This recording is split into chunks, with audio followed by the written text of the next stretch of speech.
Muito bem, irmãos, nós vamos estudar a palavra de Deus agora. Nós temos falado sobre andar com fé eu vou. E nessa manhã eu quero brevemente meditar com você, num tom devocional e pastoral, sobre a fé de Pedro e como Jesus cuidou da fé do seu discípulo e amigo para que nós possamos ser encorajados e pastoreados por esse episódio. Por isso, eu convido você ao Evangelho de Lucas, capítulo 22, versículos 31 e 32 apenas, que dizem assim: Simão, Simão, eis que Satanás te pediu para te peneirar como o trigo, mas eu orei por ti, para que a tua fé não falhe, e quando voltardes, fortaleça os seus irmãos.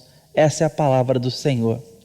Esse é um episódio pós a traição de Pedro. É um momento duro, um momento de tristeza para o colegiado de Jesus, para os seus discípulos, para os seus amigos mais íntimos. Um momento em que Pedro e tantos outros se acovardaram diante daquela pressão militar, daquela pressão popular, política e religiosa de perseguição contra o seu mestre. E esse momento vem à tona o assunto e suspira pelo assunto da fé. Suscita uma discussão em torno da fé desses homens que caminharam com Cristo.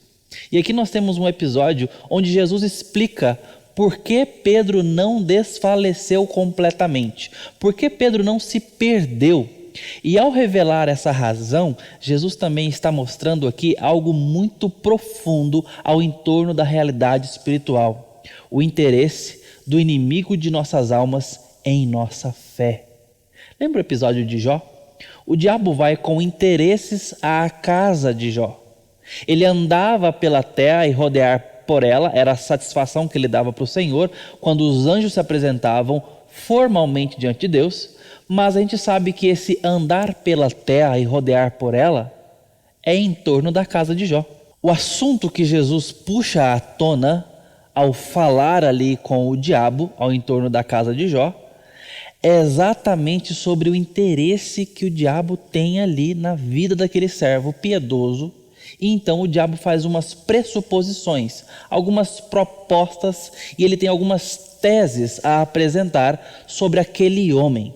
E o seu objetivo é para ver se, em dificuldade ou sofrimento, aquele homem não blasfemaria contra Deus na face do próprio Deus. Em outras palavras, o que o diabo está pressupondo sobre Jó é que ele falharia em seu temor e adoração. E a gente sabe que temor e adoração são sustentados pela fé. Sem fé é impossível agradar a Deus ou ter relacionamento com Ele. Sem fé é impossível acessá-lo, ter intimidade, ter louvor, adoração e temê-lo, bem como é impossível obedecê-lo. Então, esta é a tese do diabo ali em Jó: atentar contra a sua fé, para que ela vacile, porque se esse ponto desmoronar, todo o elo cai. Esse é o ponto que está acontecendo aqui na vida de Pedro. E Jesus expõe isso para Pedro. E meus irmãos, confesso, aterrador saber dessa possibilidade. Que o diabo pode procurar o nosso Senhor para ter uma conversa a nosso respeito sobre a nossa fé. E nesse caso, fazendo uma proposta de peneira, de filtro. Jesus, me deixe tacar no fogo para ver se o Giovanni sobrevive. Deixa eu tacar essa palha no fogo para ver se ela não queima. É exatamente o que está acontecendo aqui na vida de Pedro. E é assustador pensar que o diabo pode ter esse tipo de conversa com Jesus, o nosso Senhor, a nosso respeito. Ele tem uma conversa tão pessoal ou pessoalizada. Um diálogo onde tem endereço fixo. Tem aqui um nome para apresentar. O nome de Pedro é citado. Jesus, aquele ali, aquele discípulo, permita-me peneirá-lo como o trigo. Permita-me queimá-lo.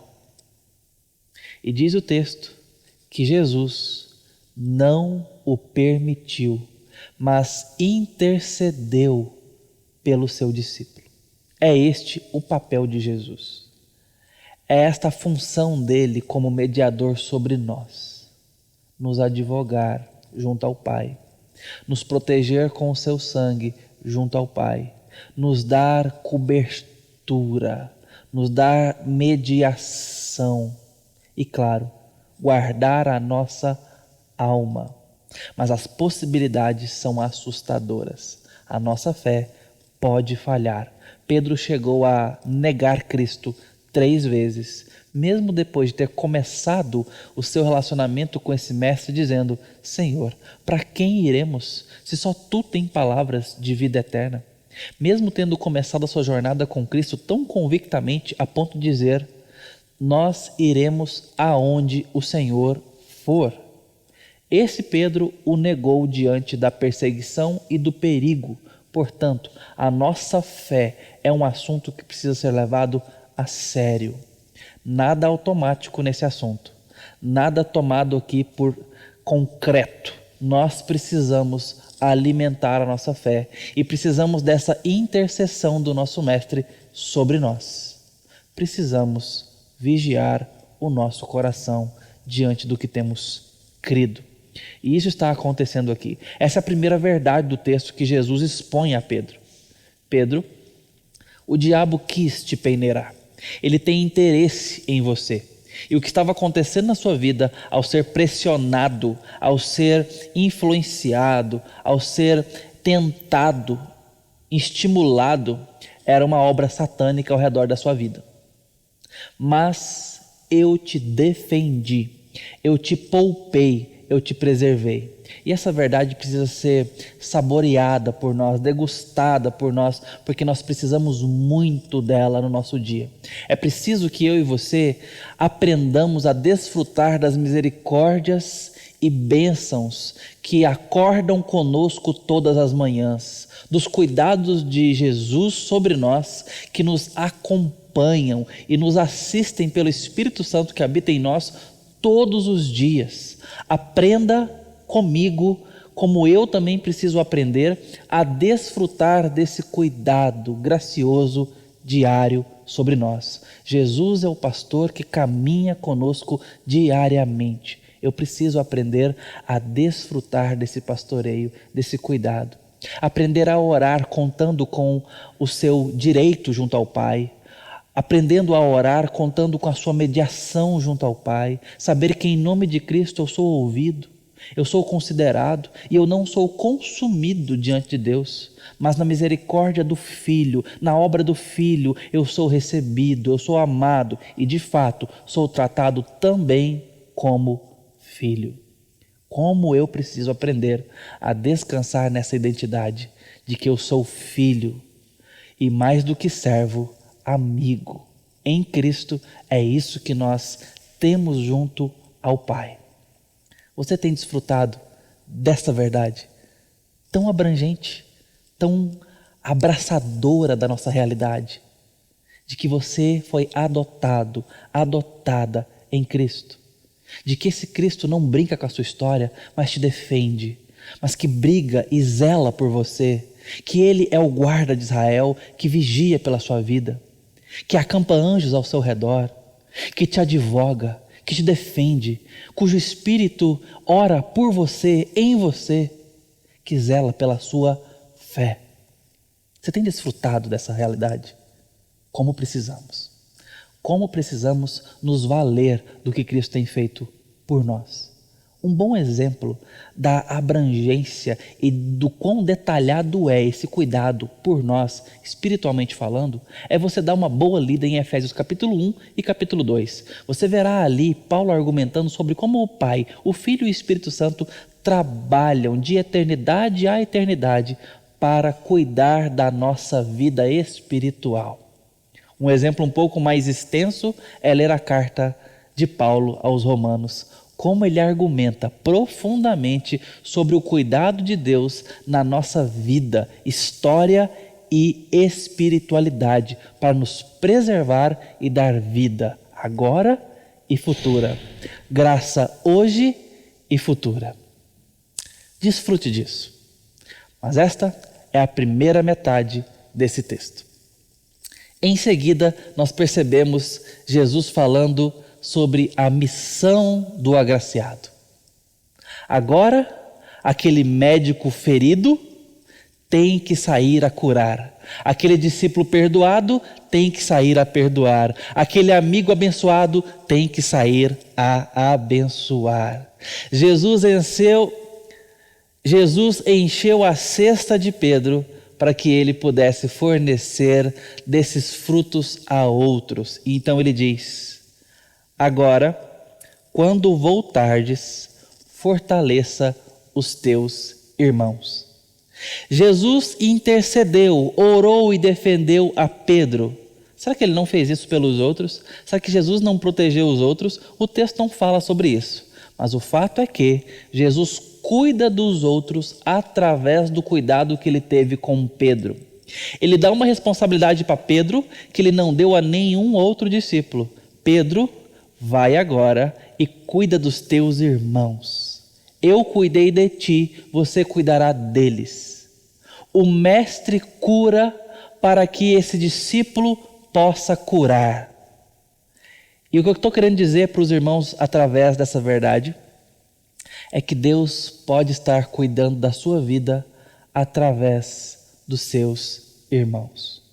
Que Deus pode fornecer cura e sustento para você através dos seus irmãos na fé. E também pode, uma vez que Ele cuida de você, cuidar dos seus irmãos e irmãs através de você. Ele já atrelou esse raciocínio, esse sistema há muito tempo atrás, quando ele resume a lei no nosso amor uns para com os outros. Essa é a dinâmica do reino. Não tem vida de fé isolada. O nosso chamado é coletivo, o nosso chamado é comunitário. Ele trata conosco individualmente para que os nossos dons, para que o nosso serviço, afetos e compromissos se desempenhem em comunidade. E eu quero chamar a sua atenção para o que Jesus está fazendo nesse texto, para que a gente avalie a nossa realidade presente. Deus pode cuidar da sua fé através de amigos espirituais, de irmãos e irmãs que se fazem de fato família para te sustentar, para te animar, para te fortalecer. Jesus diz: fortaleça os seus irmãos. Eu cuidei de você, Pedro, agora cuida deles, fortaleça-os. O perdão que Deus te deu é para você perdoar outros também. A cura que Ele te deu é para que você possa abençoar e encorajar a esperança de outros na cura que Cristo pode dar. A bênção dele sobre nós é para que nós possamos abençoar a outros. O sustento que Ele tem te dado é para que você possa ajudar a sustentar outros. As riquezas que Ele tem te dado têm que suprir a pobreza de outros. Jesus trabalha assim. Esse é o jeito que Ele escolheu para lidar conosco e nos abençoando, nos comissionar e responsabilizar. Esta é a identidade de quem segue a Cristo. Mãos curadas para curar, coração perdoado para perdoar, gente amada, enviada para amar. E é assim que nós vamos pregar a Cristo, expor Cristo, levar Cristo por onde nós formos, quando as bênçãos dele alcançar outros através de gente abençoada, disposta a abençoar, gente curada, disposta a curar. É isso que ele está fazendo na vida dos outros discípulos através de Pedro, esse que o negou 3 vezes, esse que virou as costas para Jesus, mas Jesus não permitiu que Pedro fosse arrancado de suas mãos. Jesus não permitiu que Pedro fosse embora, que Pedro se despedaçasse. E nas palavras do texto, que a sua fé desfalecesse. Jesus a sustentou, como quem põe a mão e segura. Jesus não deixou o nó da fé se desatar, essa corda se romper, mas a segurou com as próprias mãos. E agora, diz a Pedro, fortaleça os teus irmãos. É fato que temos vivido um tempo de isolamento social. Temos vivido um tempo onde nós não temos podido nos abraçar, demonstrar afetos físicos, sequer cumprimentar com um bom e caloroso, firme aperto de mão. E isso é muito estranho ao cristianismo. Cá entre nós, irmãos.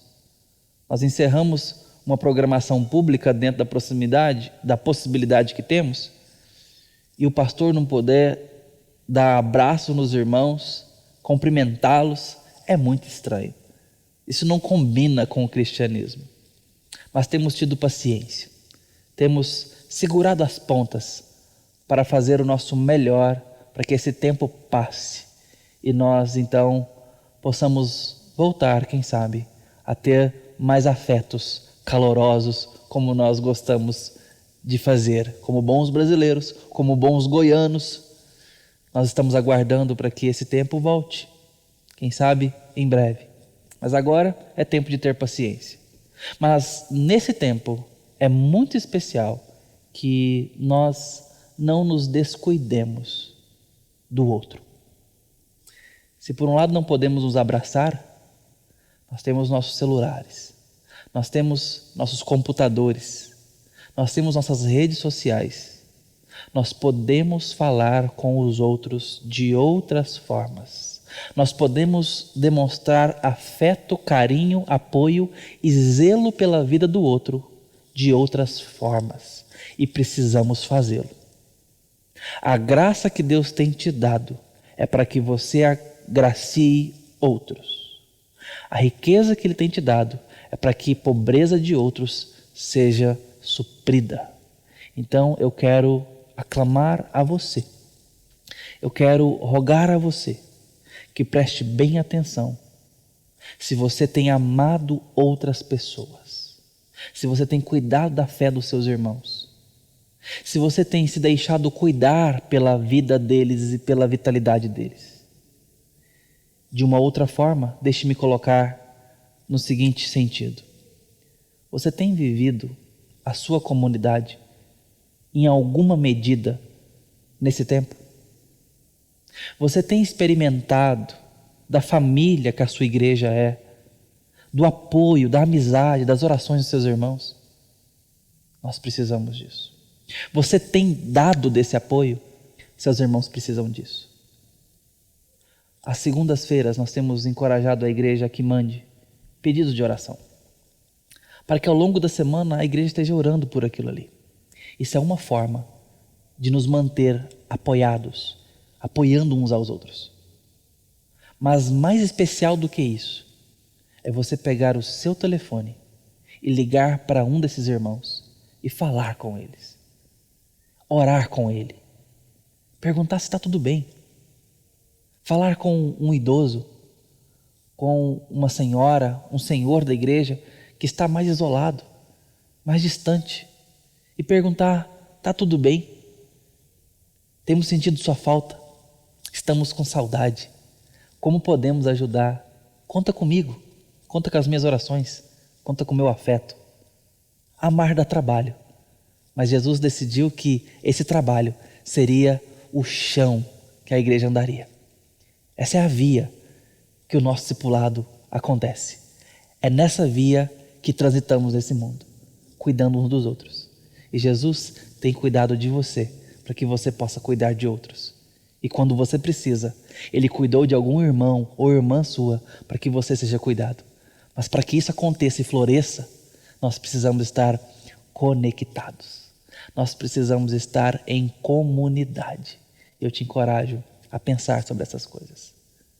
Pense a sua comunidade. Pense a sua fé sendo abastecida e animada pelos outros.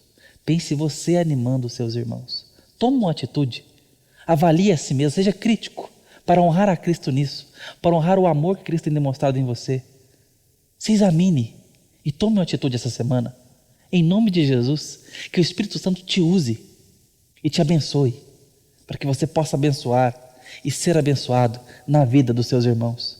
Como eu peço a Deus para que a nossa igreja possa se amar nesses dias. Permita-me encerrar com uma composição de João Alexandre, que nos fala um pouco sobre esse afeto tão especial que Deus nos deixou em Cristo Jesus. Por sermos irmãos, que os erros de outrora nos façam pensar que o tempo é agora e não pode esperar. Que o amor não tem hora, nem cor, nem lugar. E só tem sentido se a gente se amar. Que a nossa garganta desate esse nó, num abraço apertado, sem medo e sem dó. Que a gente divida, entre acordes e tons, a honra e o prazer de juntar nossos dons.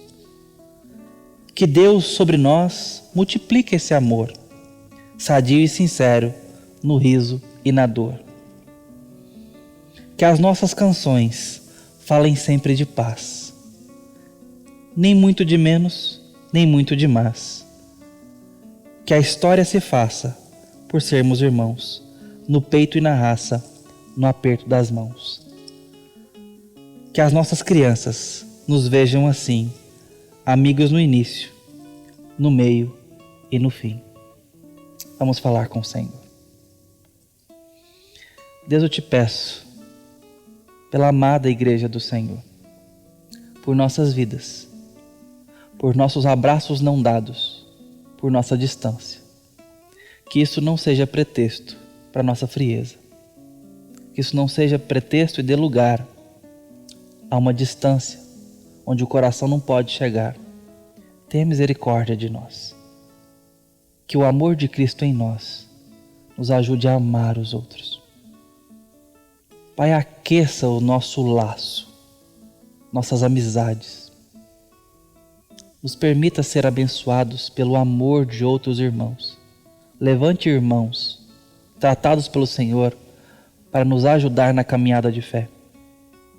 E nos abençoe, para que nós sejamos bênção para outros. Em nome de Jesus. Amém. Que Deus te abençoe.